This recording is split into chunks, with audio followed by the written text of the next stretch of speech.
Good morning, students. Next we are going to discussing about the low voltage CMOS logic and interfacing. So till now we studied about CMOS and TTLs by means of considering the power supply voltage as 5 volts. And next we are going to studying about the lower power supply voltages of same CMOS and TTL logic families. So because of we have several advantages, okay. So after 5 volts power supply, next they realized the lower power supply voltages. So that is because of mainly two factors.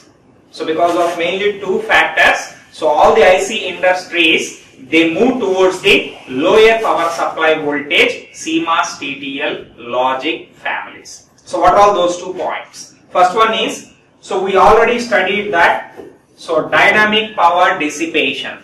So P suffix D, the formula for that particular one is CV square F. Okay. So we already studied that particular one, dynamic power dissipation PD equals CV square F. So if you look at this particular one, where V is square relation with respect to the dynamic power dissipation. So here V is going to represent the output voltage swing.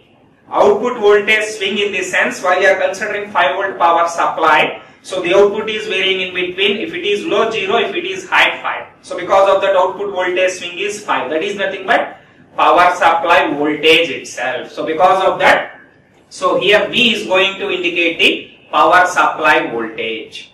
And by means of decreasing this particular power supply voltage, okay. So anyway, square relation it consists of, in that aspect, by means of decreasing that particular power supply voltage, further we can able to decrease the dynamic power dissipation.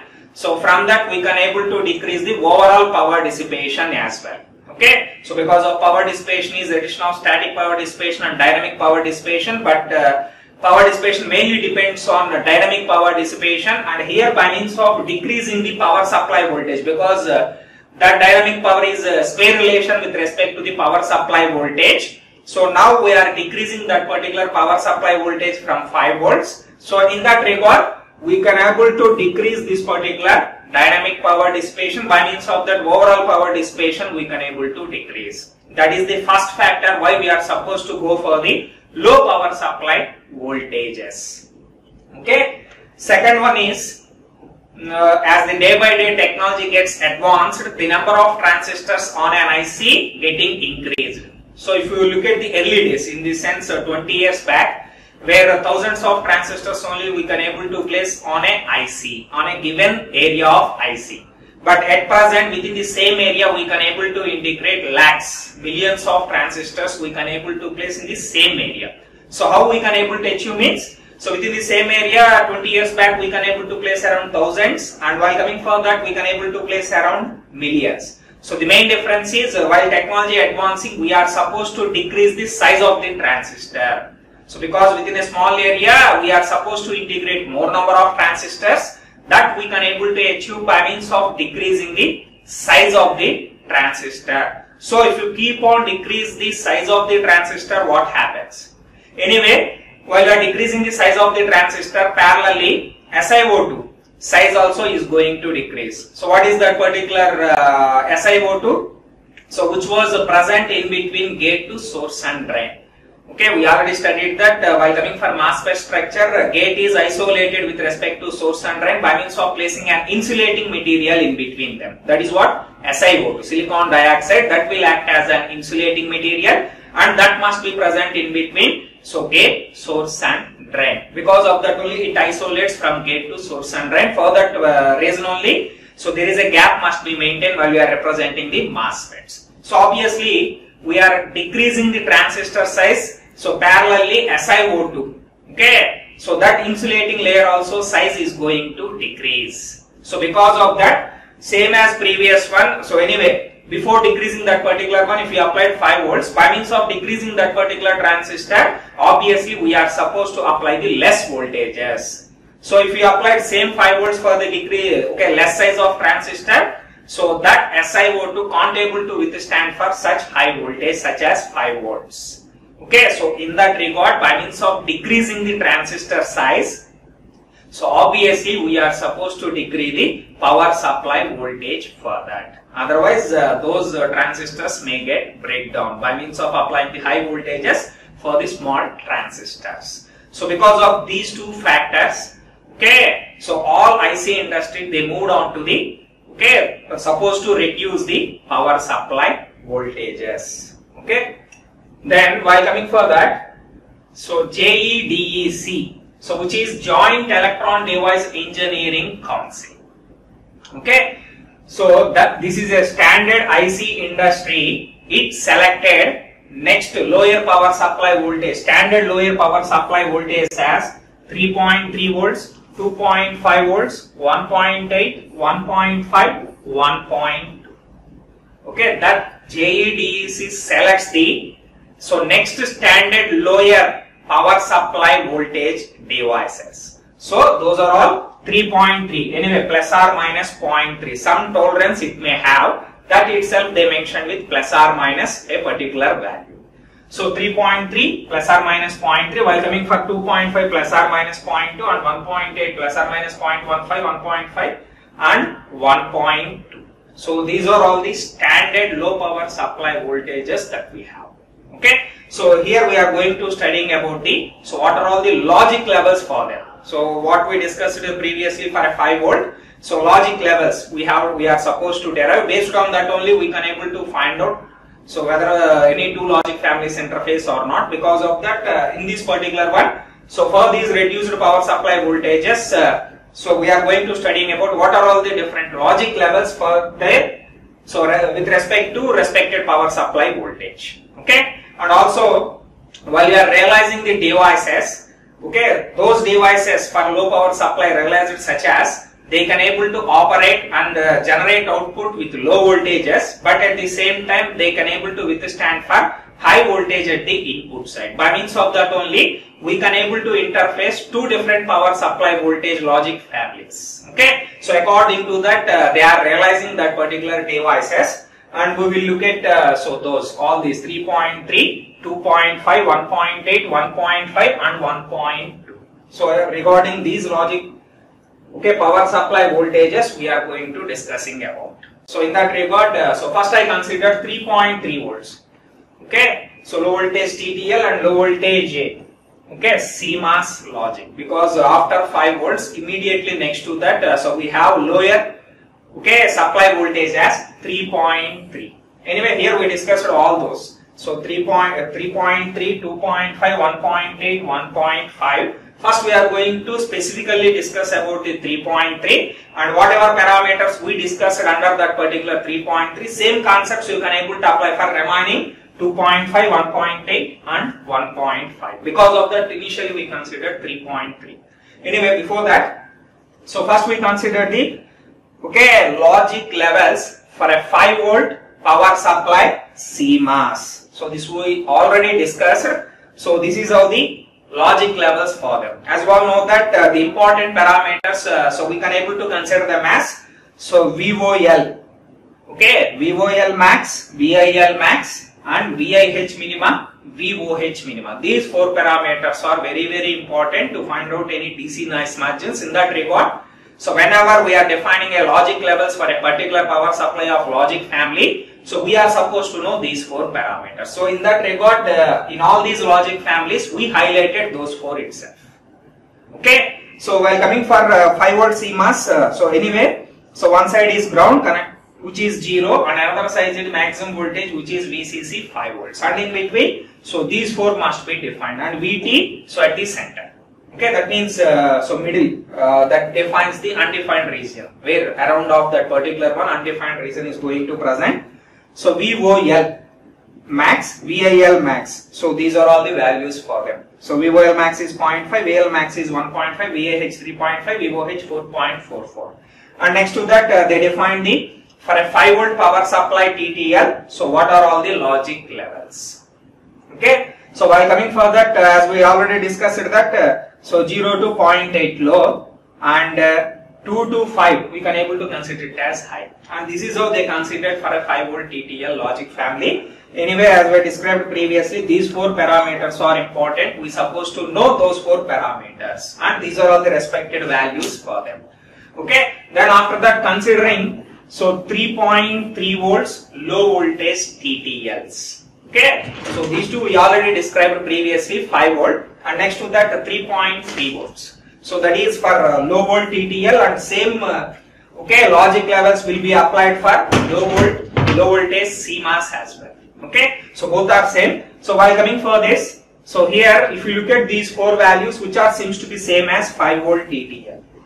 Okay, so same logic levels they considered for this particular one. So because of that, whenever this particular low voltage TTL driving the TTL, okay, so then there is no problem, because of if you find out the DC noise margins, you are supposed to get a positive value. Okay, so once look at that particular one.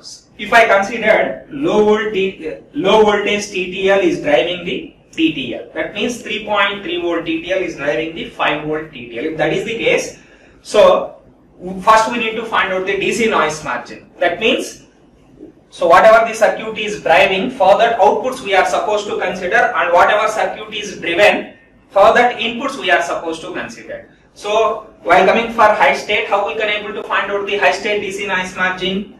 So for that one is VOH minima minus VIH minima. So these two we are supposed to consider. VOH minima is 2.4, while coming for VIH minima 2. So because of that, we have a positive DC noise margin in the high level.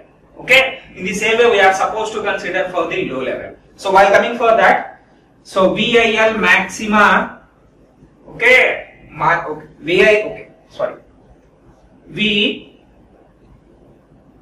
so while coming for output, low state, so first one we are supposed to consider VIL maxima, so minus VOL maxima. So while coming for that, here also we got a value of 0.4. So that is the formula to find out the low state DC noise margin.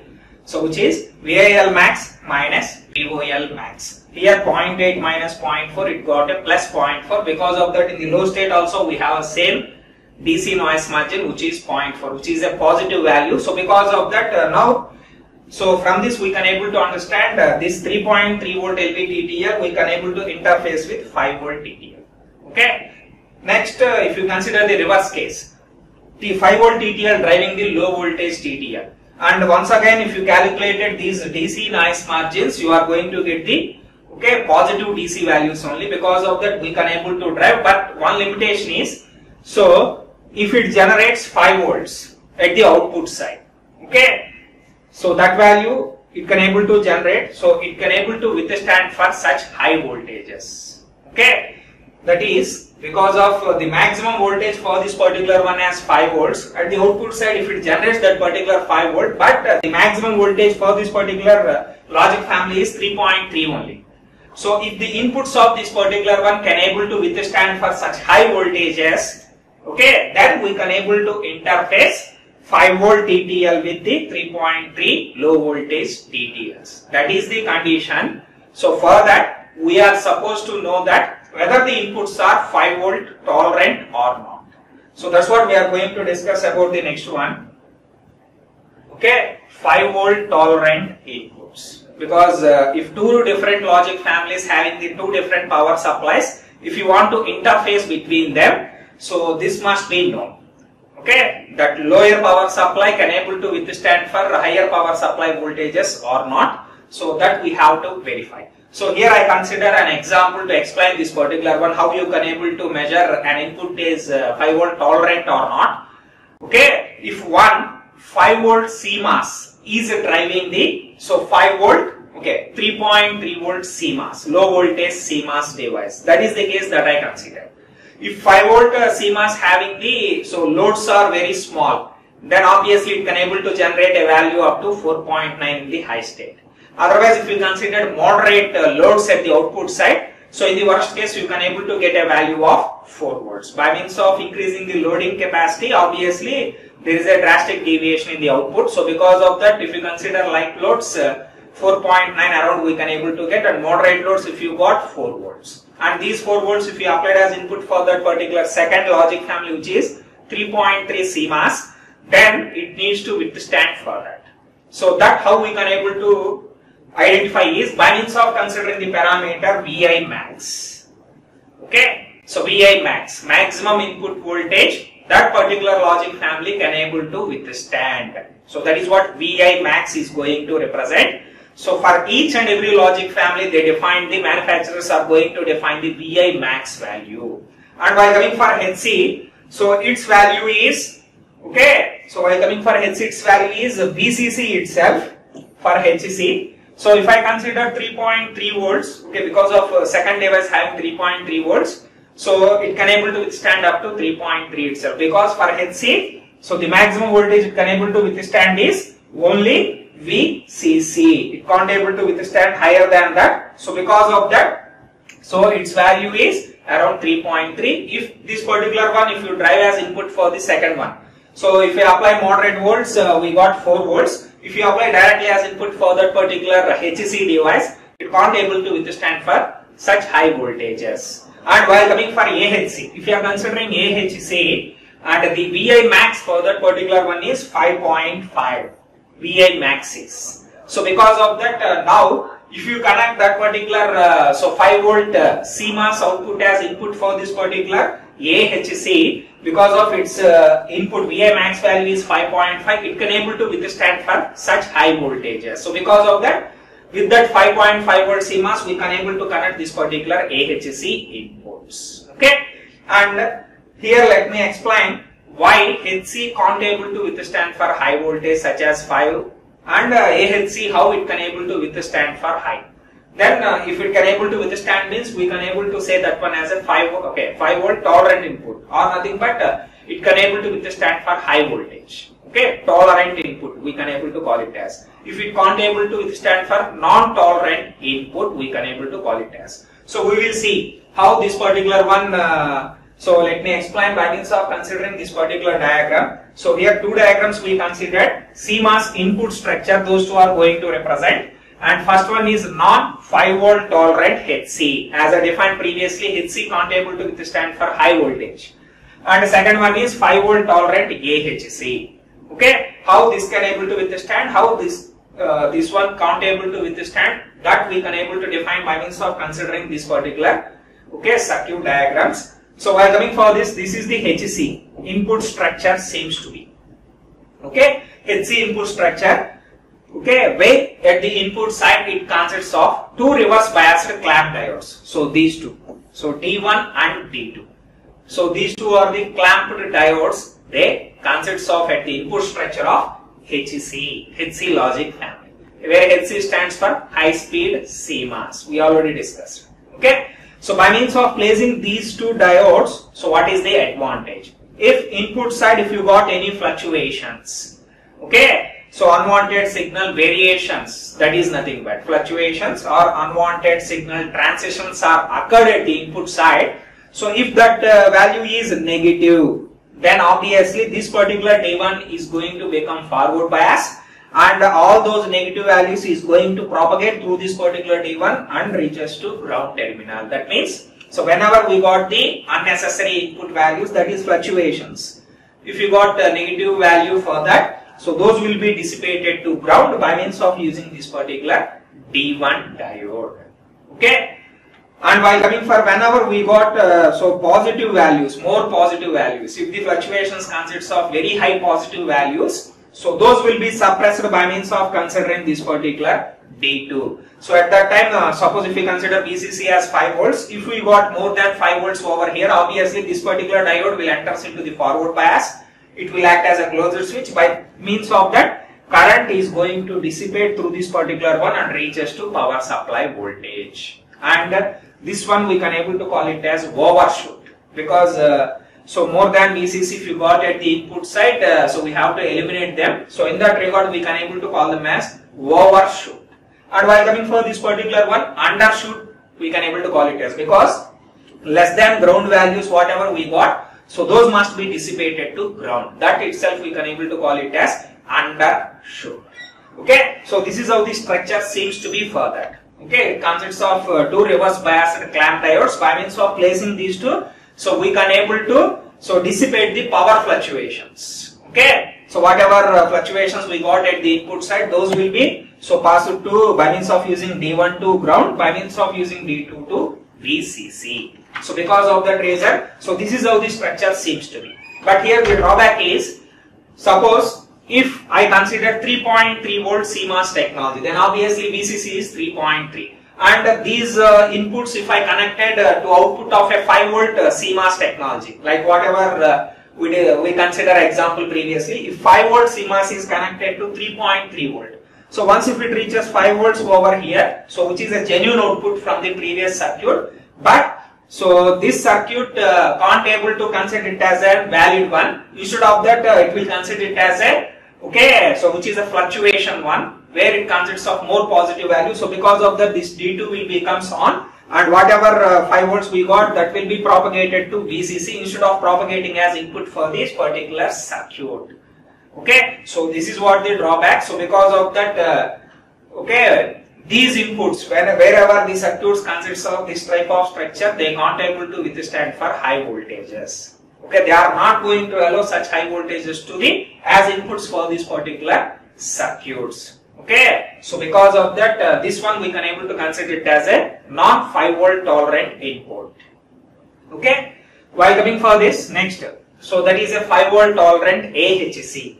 So this one input circuit for a AHC. Okay, so while coming for that, the only difference between this one and this one is simply they eliminated D2.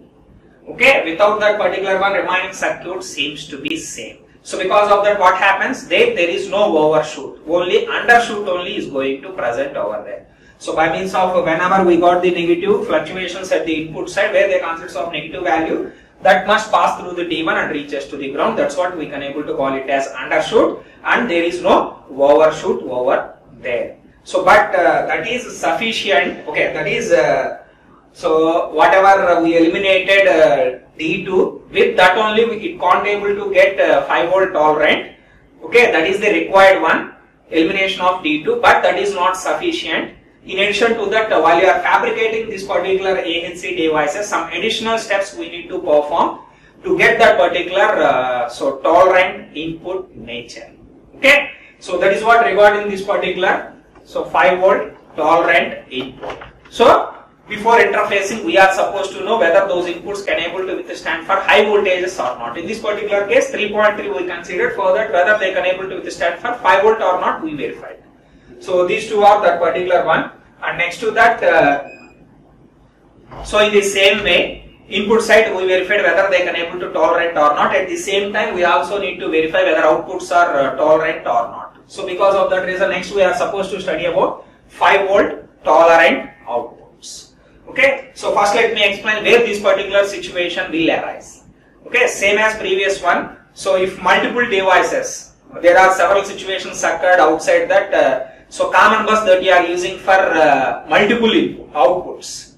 Okay, common bus structure we are considering for multiple outputs. Here also I consider the same situation. So one device, 3.3 volts device where output is a tri-state. So that must be connected to a single bus, and at the same time another 5 volt power supply device. So that output also connected to same bus. If that is the case, that means 3.3 volt power supply CMOS and 5 volt CMOS power supply. Okay, 5 volt power supply CMOS.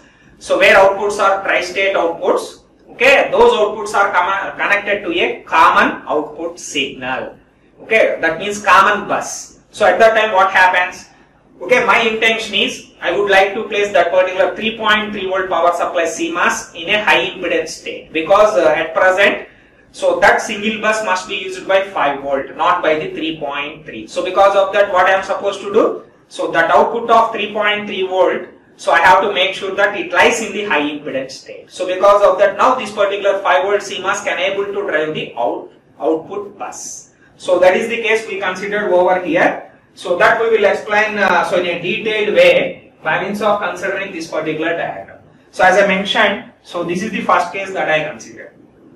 So these are all CMOS 3-state output structures. Because multiple devices we are supposed to connect it to a common bus, then obviously those outputs must be a okay, 3 state outputs. Okay.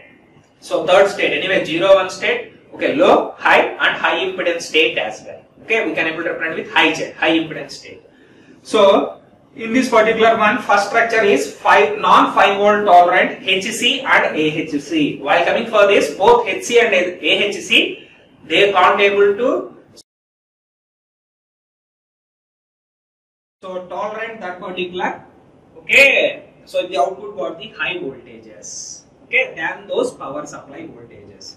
So while coming for this here, I consider a common structure for both HC and AHC as well. Okay, so this is how it seems to be. So because of this one, okay, where the VCC is now I consider this is 3.3 volts, and another circuit I consider which is 5 volt. That output also connected to a common bus which is Y. Okay, that is the case. First, so I need to make sure that this 3.3 volts lies in the high impedance state. That is the case means then whatever transistors that we have, those two must be in off state. So because of that, so this is an NMOS. By means of applying 0 volts, we can able to make that particular transistor is in off state. And this is PMOS. By means of applying the VDD or VCC, we can able to make sure that that transistor lies in the off state. So in that aspect, so I applied these two VCC and 0 volts as inputs for respect to Q1 and Q2. So by means of that, those two transistors are in off state. If those two transistors are in off state, then obviously output lies in high impedance state. Now, if you can, because of one more connection, it consists of by means of having a 5 volt. So if that particular output generated and it makes that particular common bus as 5 volts, now what happens? It is going to show effect on this particular output structure of 3.3 volts. Why? Because so once if you got that particular 5 volts at the output side Y, then with respect to this particular, anyway here VCC we consider 3.3 volts, where gate consists of 3.3 and drain consists of 5 volts. So because of this particular potential difference, okay, now this particular transistor will enter into the on state, and then there is a current is going to flow from that particular V out to VCC. So which should not occur so in any operation of the logic devices, but this is going to occur because of the, so this voltage is greater than the gate voltage, okay, where gate voltage greater, okay, less than the drain voltage. Because of that it becomes on, then current is going to flow in this particular direction, which should not happen. Okay, so this is the drawback. Because of that we can able to say HC and AHC both are non 5 volt tolerant outputs. Okay, and next if you consider, second one is 5 volt tolerant low voltage CMOS circuits. Okay, 5 volt tolerant low voltage CMOS. So those can able to withstand for such high voltages at the output side. There is no effect is going to occur by means of realizing circuits such as like this. So if you compare these two, what is the main difference? So one more P transistor which is Q3 we considered, and that must be connected in between this particular gate of the Q2 and drain of that particular Q2. Considering a PMOS transistor in between such as like that, so we can able to realize it, we can able to get a 5 volt tolerant LVC. Okay, so how we can able to get is, as we discussed previously, if output got a 5 volts, then immediately, so this is VCC and this one we consider it as a 3.3. because of that this transistor will enter into the on state. Okay, because of gate voltage 3.3 volts is lesser than output drain voltage. So because of that Q3 becomes on, then immediately there is a short path is going to exist. Because of that transistor will act as a closed switch. Then obviously by means of this particular current flow, here this particular Q2 input got a value of V out, that means 5 volts itself. So now if you look at these two, there is no potential difference between these two. Because of that this Q2 lies in off state only. So there is no current at all going to flow from V out to VCC. By means of this particular arrangement we can able to overcome the drawback of, so whatever we discussed previously. Because of that those outputs we can able to consider them as 5 volt tolerant outputs. So that too that are going to present in low voltage CMOS technology itself. So that is how overcome that particular drawback. Okay, and next to that so till now whatever we discussed, based on that here they mentioned TTL LVTTL interfacing summary. So while coming for 3 points, those 3 points are, So low voltage TTL outputs can drive TTL inputs directly, subject to the usual constraints on output current.